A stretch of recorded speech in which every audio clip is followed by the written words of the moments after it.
반갑습니다. 고순호입니다. 네팔 인도기행 34번째 시간입니다. 이 시간에도 지난 시간에 이어 카오샨베이 유적들을 돌아보기로 하겠습니다. 앞에서 본 지도로 다시 보면 카오샨베이르로 첫 시간에는 이곳 석주가 서 있는 옛 주거지역이었다고 하는 것을 돌아보았고, 지난 시간에는 그곳 남동쪽에 있는 고시타 장자가 석가모니 부처님께 지어드려 석가모니 부처님께서 안거를 하셨다는 고시타 라마의 유적을 돌아보았습니다. 이 시간에는 이곳 고시타 라마의 남쪽 강변에 있는 마을의 모습을 보고 이곳으로가 강변에 있는 유적들을 돌아보기로 하겠습니다.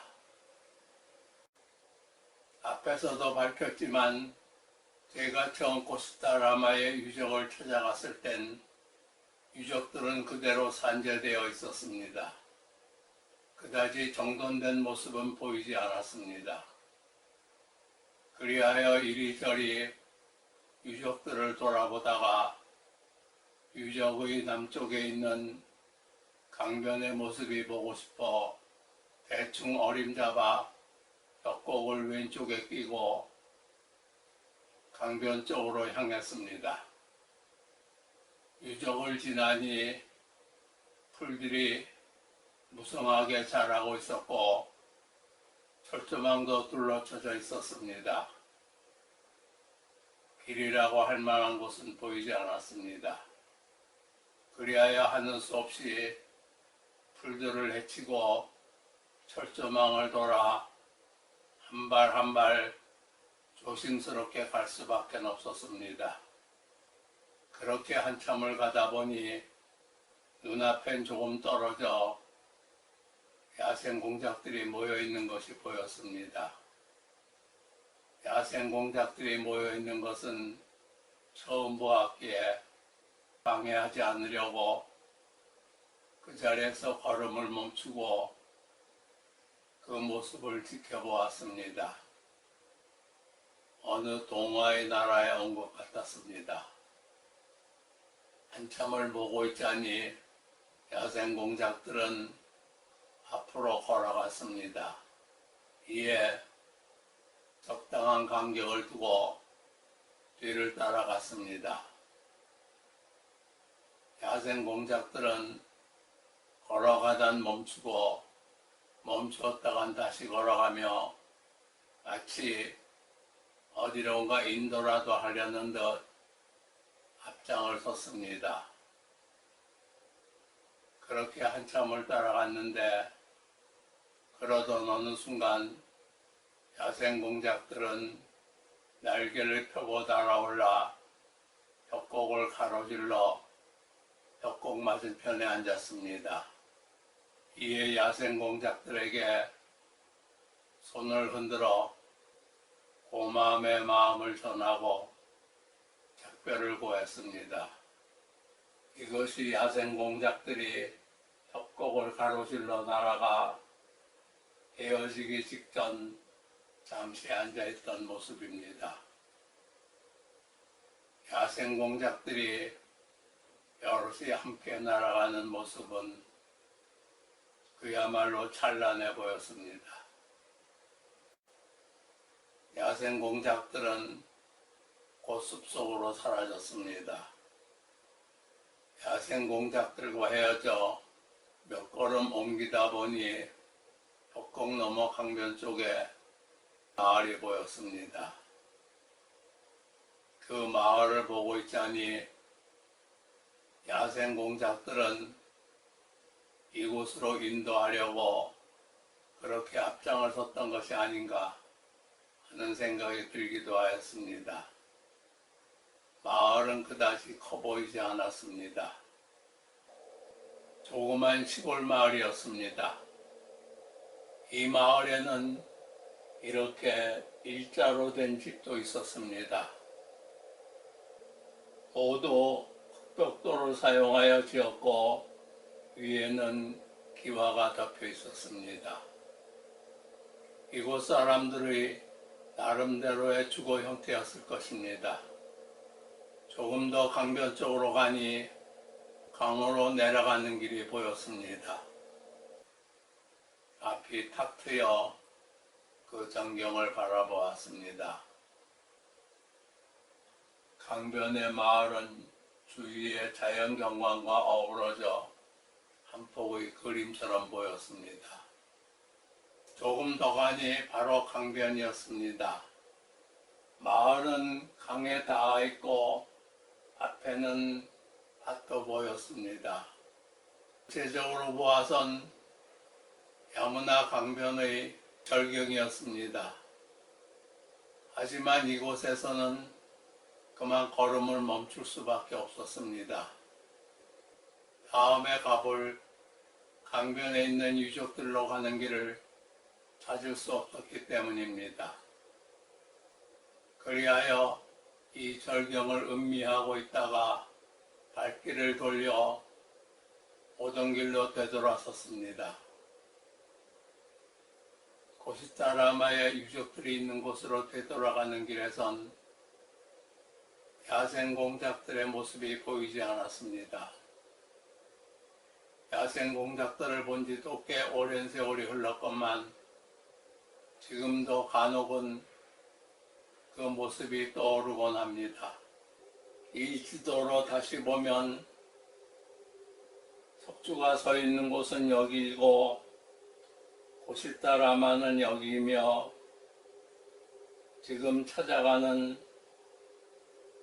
고삼 이남 카차르는 이곳 강변에 있습니다. 고삼 이남 카차르에서 고삼은 카우삼비를 말하는 것이고 이남은 봉토나 영지라는 뜻이며 카차르는 강변에 있는 비옥한 평야를 뜻하는 말입니다. 그런데 카차르라는 말은 행정구역을 나타내는 말로도 씁니다. 고삼 이남 카차르는 그 면적이 상당히 넓습니다. 그럼에도 불구하고 이곳에 그 이름이 쓰여 있는 것은 이 일대가 유적들도 많이 발굴되고 또한 정돈되어 있기 때문일 것입니다. 제가 처음 카우삼베에 이르렀을 때는 이 일대가 도로가 그다지 잘 정비되어 있지 않아 주로 걸어 다니면서 돌아보았습니다. 그 후 카우삼비는 도로도 새로 정비되었고 유적들도 새로 발굴되기도 하고 새로 정돈되기도 하였습니다. 지금은 아마도 더 잘 되어 있을 것입니다. 이들은 저로서는 제일 최근에 고삼 이남 카차르의 유적을 찾아 걸어가면서 본 모습들입니다. 전반적인 분위기는 농촌 같았으나 걸어가다 보면 이렇게 여기저기 발굴의 흔적이 보이기도 했습니다. 조금 더 가서는 목가적인 풍경을 보게도 되었습니다. 어린 소녀들이 염소떼와 함께 오고 있었습니다. 강변 쪽으로 더 가자 이렇게 발굴의 모습도 보였습니다. 완성된 모습은 아닌 것 같았습니다. 그 옆에 있는 다른 곳의 모습입니다. 마찬가지로 완성된 상태로는 보이지 않았습니다. 이 뒤에 보이는 것이 야무나 강입니다. 강 바로 곁에 있는 유적으로 가는 길엔 유채꽃이 활짝 피어 경험해 주는 것 같기도 하였습니다. 먼 날을 이어온 옛 유적은 유채꽃과 더불어 무한한 고요하며 정경을 그리고 있었습니다. 강변에 거의 강과 붙어 있는 유적의 모습입니다. 제가 처음 갔을 때 이곳은 모두 흙으로 덮여 있어 이런 유적이 있을 것이라고는 생각조차 못했습니다. 하지만 그 후 이곳은 발굴이 되어 이런 모습을 보이고 있습니다. 발굴된 유적은 이곳부터 동쪽으로 길게 강을 따라 이어져 있습니다.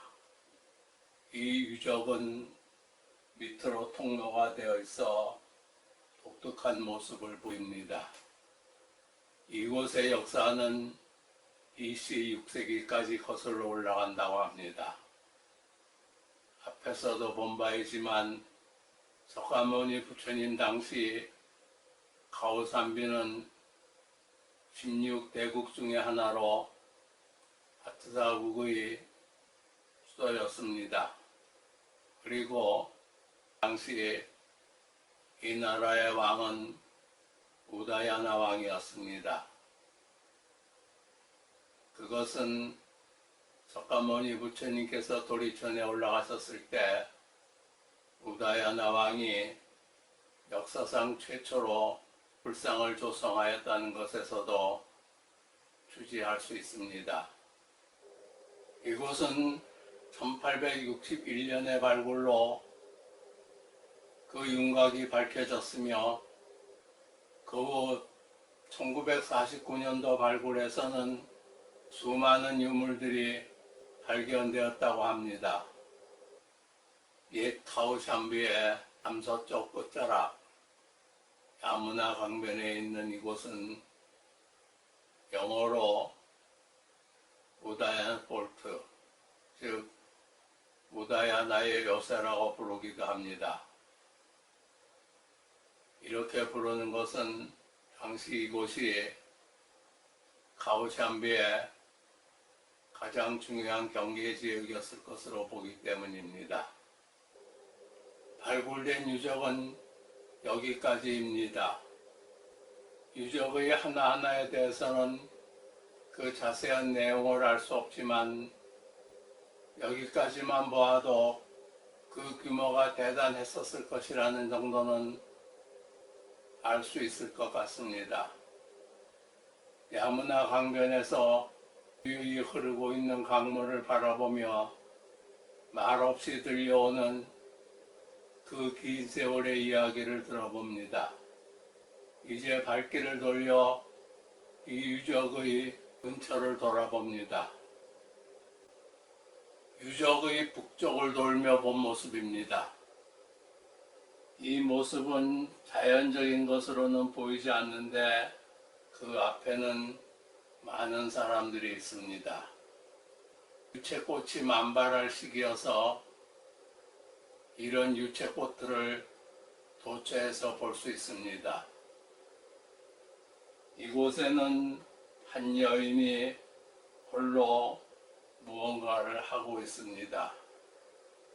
외롭게 보이기도 하나 그 사연은 알 수 없어 그대로 봅니다. 이곳 카오샨비는 우다나야 왕의 사랑 이야기의 본향이기도 합니다. 이 이야기는 이렇게 전합니다. 우다야나 왕의 바스자국과 그 이웃인 브라디오타 왕의 아반티국은 경쟁 상태였다. 우다야나 왕이 젊었을 때 그는 전쟁에서 브라디오타 왕에게 사로잡혀 아반티국의 수도인 우자인에 투옥되었다. 그때 우다야나는 브라디오타 왕의 공주인 파사바다타에게 그들을 가르쳐줄 기회를 가졌다. 이 과정에서 우다야나와 파사바다타 공주 사이에는 사랑이 싹텄다.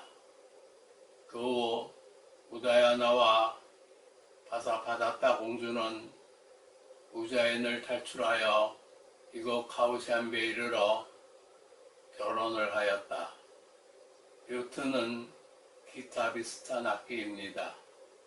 이 이야기는 인도의 여러 문학 작품이나 드라마의 주제가 되기도 하였습니다. 조금 더 가까이 가본 모습입니다. 많은 사람들이 일을 하고 있습니다. 발굴을 하고 있는 것으로 보입니다. 그 옆의 모습입니다. 이곳에는 사람이 보이지 않습니다. 하지만 이것도 어떤 유적인가는 있을 것입니다. 처음 유적들을 보기 시작했던 강변으로 돌아가는 길, 이런 발굴의 모습이 보이기도 합니다. 이런 모습을 보니 이곳에서만도 앞으로도 얼마나 많은 유적들이 발굴될지 모른다는 기대감이 들기도 합니다. 강변에 돌아와 강을 바라보며 일정을 접습니다. 흘러오는 강의 서쪽 모습입니다. 흘러가는 강의 동쪽 모습입니다. 야무나강은 그 오랜 세월을 흘러왔고 또 오랜 세월을 흘러갈 것입니다. 이제 이곳을 떠나는 길, 막연하지만 다시 올 수 있는 기약이 남아 걸어보며 카우샨비를 떠납니다. 이 시간은 이에서 마치겠습니다. 이 영상을 시청해 주시고 구독해 주시는 모든 분들께 고마움의 마음을 전합니다. 더 많은 분들이 구독자로서 함께하도록 해주시기 바랍니다. 다음 시간에는 석가모니 부처님의 초전법륜지가 있는 바라나시 쪽으로 가겠습니다. 다음 시간에 다시 뵙겠습니다. 고맙습니다.